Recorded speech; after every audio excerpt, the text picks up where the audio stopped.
doesn't hurt to double check and to see and to flex. I like to say flex that saving muscle, but really important for the earlier stages, because in this stage, you are trying to dig yourself out of a hole or the shackles of a job that you don't love. And in order to do that, you need assets, you need cash, you need money, you need to be able to invest. And if you're struggling to pay down debt, to invest, you have to find money somewhere.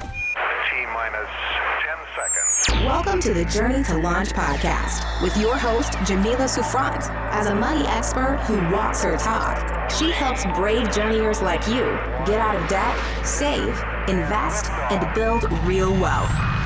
Join her on the journey to launch to financial freedom in 5, 4, 3, 2, 1. If you want the episode show notes for this episode, go to journeytolaunch.com or click the description of wherever you're listening to this episode. In the show notes, you'll get the transcribed version of the conversation, the links that we mentioned, and so much more. Also, whether you are an OG journeyer or brand new to the podcast, I've created a free jumpstart guide to help you on your financial freedom journey. It includes the top episodes to listen to, stages to go through to reach financial freedom, resources, and so much more. You can go to journeytolaunch.com/jumpstart to get your guide right now. Okay, let's hop into the episode. Hey, journeyers. Welcome to the Journey to Launch podcast. I'm your host, Jamila Souffrant. I'm also the author of the book, Your Journey to Financial Freedom, and I'm excited to get this episode started. Now, what we will be talking about today, I hope will save you and create hundreds of dollars immediately, or maybe in the next few days, in your budget. So I think this is going to be very valuable for you. If you want more money without necessarily having to work harder, but you want to find money in your already existing budget and cash flow, this is going to be perfect for you. So let's get started. Now, first, I want to explain or just go back a little bit and talk about the goal here. The goal for your life and what I believe you want for your life is to have more time and energy, control over your time and energy, meaning you're not being pulled and forced to do work you don't enjoy, be around people you don't enjoy. You are controlling your life for the most part. Now, with that, you need money. Money is the driving force. It is the fuel that can determine what our lives look like. And with that, learning how to manage money, how to grow money, how to keep money, knowing your enough points in how you earn money and what you're willing to sacrifice is going to be important on this journey. The concept of financial independence requires you to save and invest enough money that you'll be able to live off those savings and investments without having to actively work again.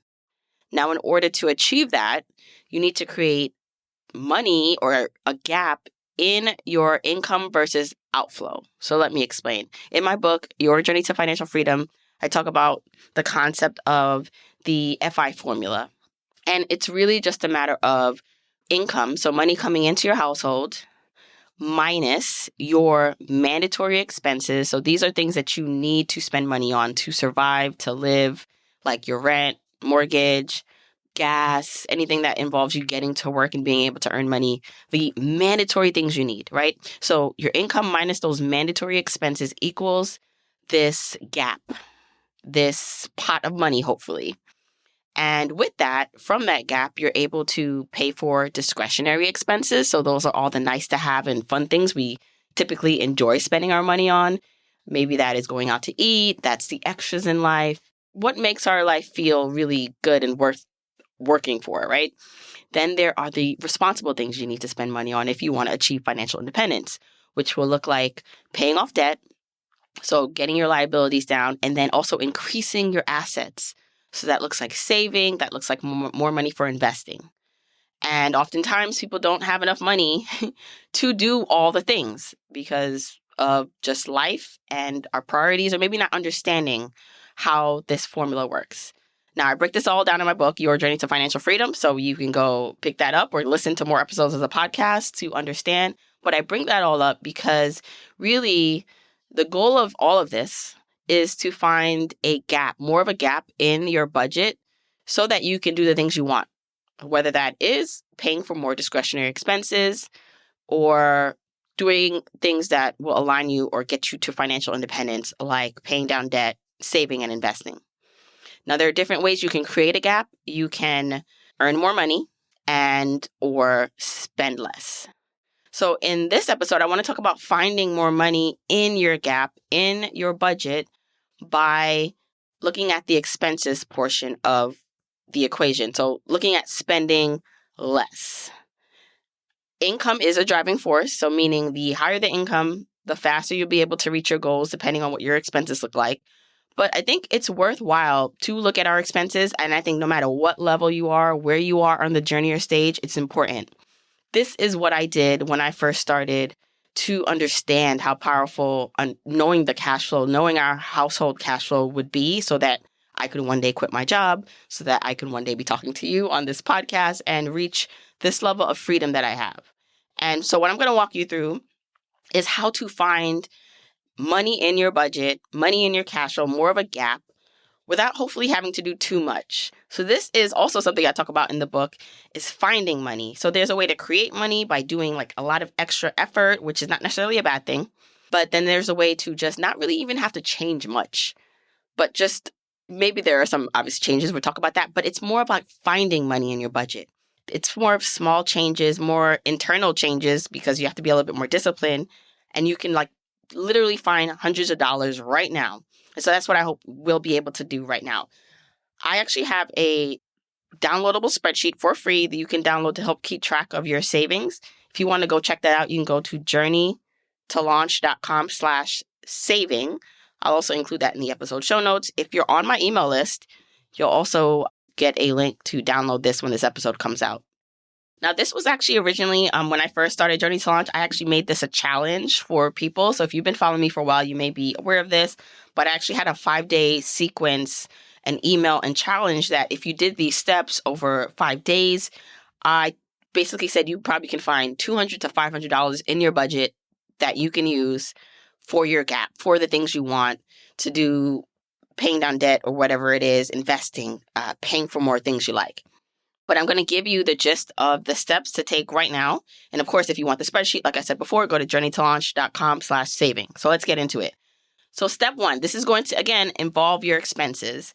And the one thing that you'll need to start and do is a spending freeze. Spending freeze. So what does that mean? What does a spending freeze mean? It means if it is not a basic need and something you don't need to spend money on, I want you to stop. That's right. Stop. What does that look like? If you don't need it for survival and it's a want, then I want you to stop paying for it, actively paying for it. So just to give you some examples, things that you can still spend on. And if you want to do this over a 5-day period or a week or 2 weeks, it's up to you. I recommend actually doing this in 5 days. The downloadable spreadsheet tracks it for 5 days because I actually want you to get it going. But for 5 days, I want you to only consciously spend on things like your mortgage or rent, groceries, but not excessive, like getting things you don't need, but groceries to eat.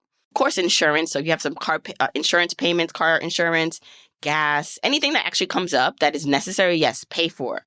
But when it comes to eating out lunch, going into maybe a store, I want you to stop it. So this is a spending freeze, and you're only spending on things you need. You got that?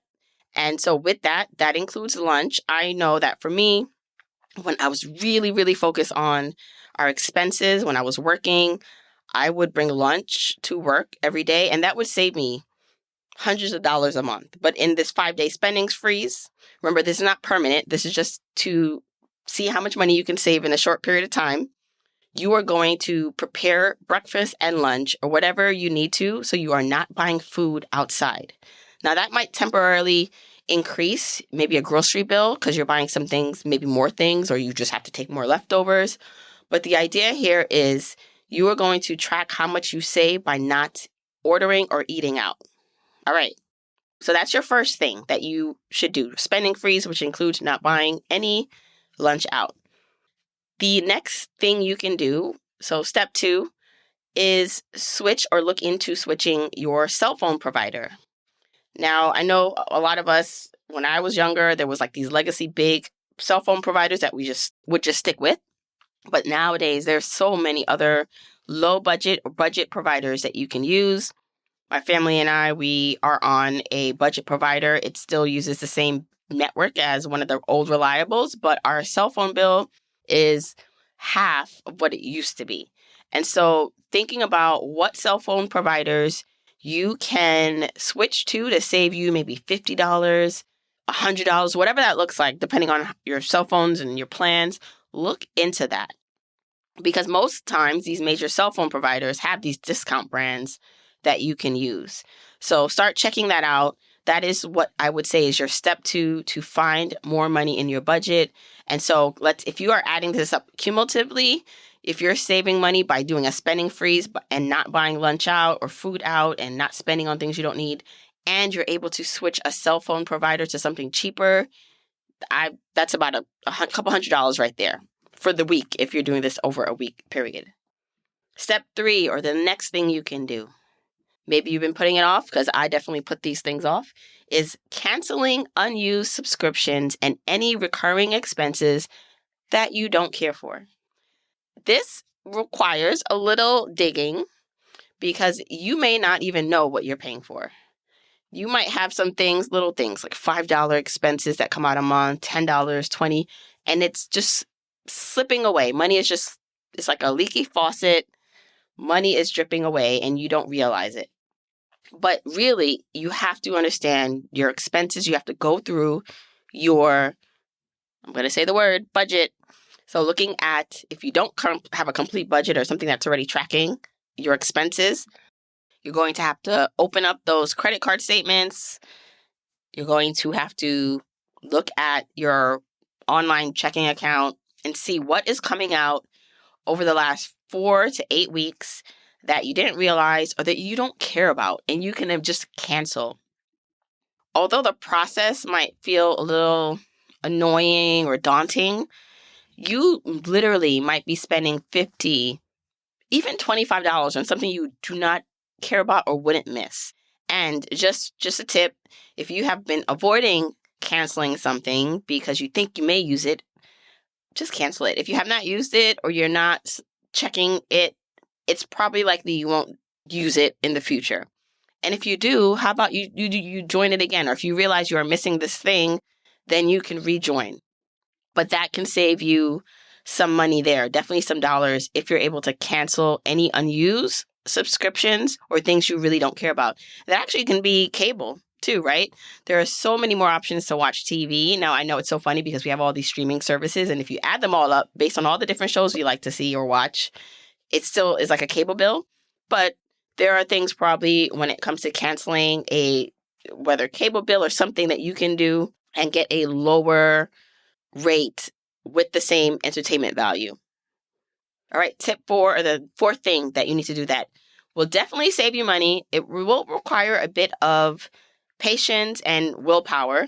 It always does for me, but because it does involve calling service providers. So that means getting the numbers out. You have to deal with customer service and make time to call your service providers to get your bill reduced or to switch service providers.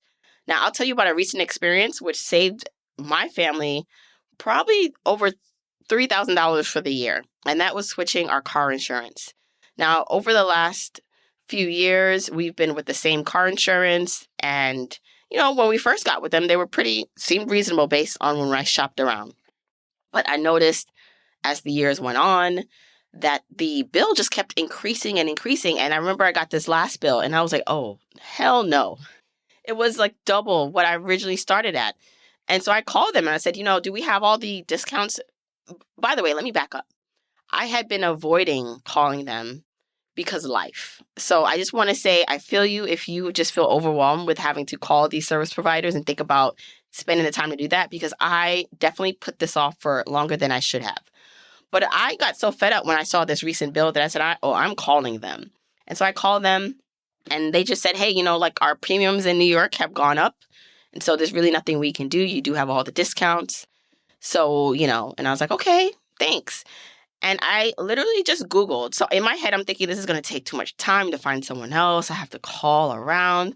But I Googled, car insurance. I had something pop up and I was able to actually purchase car insurance online in a matter of 15 minutes. And it verified. And maybe things have gotten easier and more streamlined in technology because it literally just, when I put in our information, pulled in all our existing car insurance, compared the prices, and had everything there. So I didn't really have to do anything. It literally took 15 minutes. And my bill, what would have been that I had to pay almost $3,200 for a 6-month premium, I was able to switch to $1,500 for a 6-month premium. Same coverages.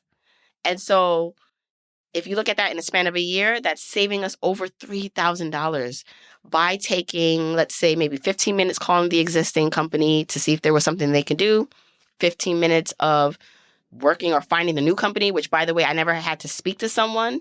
This was all done online with a reputable car insurance company, and I saved my family $3,000. So that's why this one is actually a big one. It's calling your car insurance, home insurance, even the cable bill, if you're in internet companies, to see like, hey, this bill is becoming too much. What can you do for me? Because they love giving new customers breaks.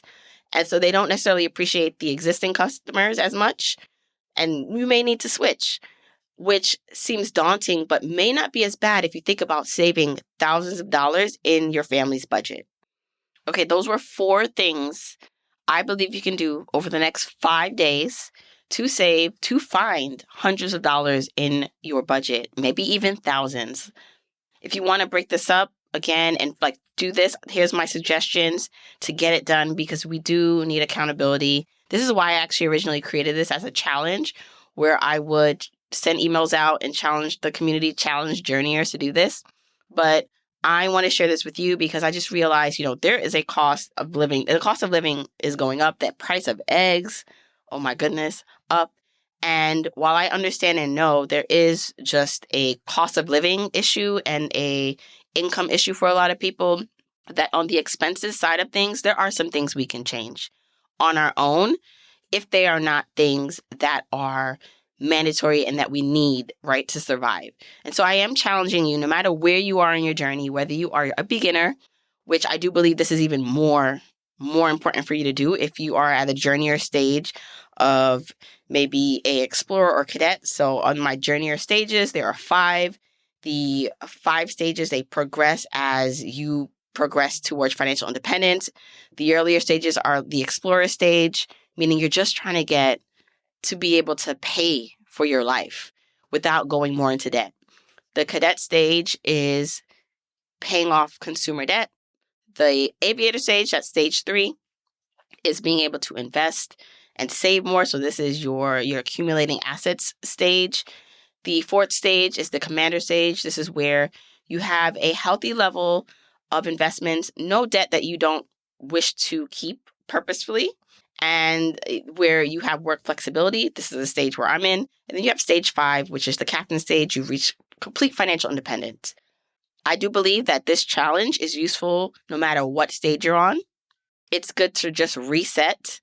Even if you're at a later stage, the commander or captain stage, and you maybe feel like you've got it, you like where you're at, it doesn't hurt to double check and to see and to flex. I like to say flex that saving muscle, but really important for the earlier stages, because in this stage, you are trying to dig yourself out of a hole or the shackles of a job that you don't love. And in order to do that, you need assets, you need cash, you need money, you need to be able to invest. And if you're struggling to pay down debt, to invest, you have to find money somewhere. And while there is definitely a push, and you'll hear this from me in my content, that income, earning more money, if that's where you need to be, that's really important. But really looking at your expenses. And so I hope that this has allowed you to think about how you can save money in your budget, how you can find money, right? Like some of this was literally putting some time on your calendar to just get it done and find money. And then this is really important. Any money that you do save, which is why I have the tracker. So go to journeytolaunch.com/saving, SAVINGs. I want you to write down, because what can happen too is when you start saving money or you cut something out, the money just essentially floats around somewhere. It goes away. So you might say, all right, I'm canceling something for $30. You don't specify what you're now going to do with that $30. And before you know it, it's almost like you never saved anything.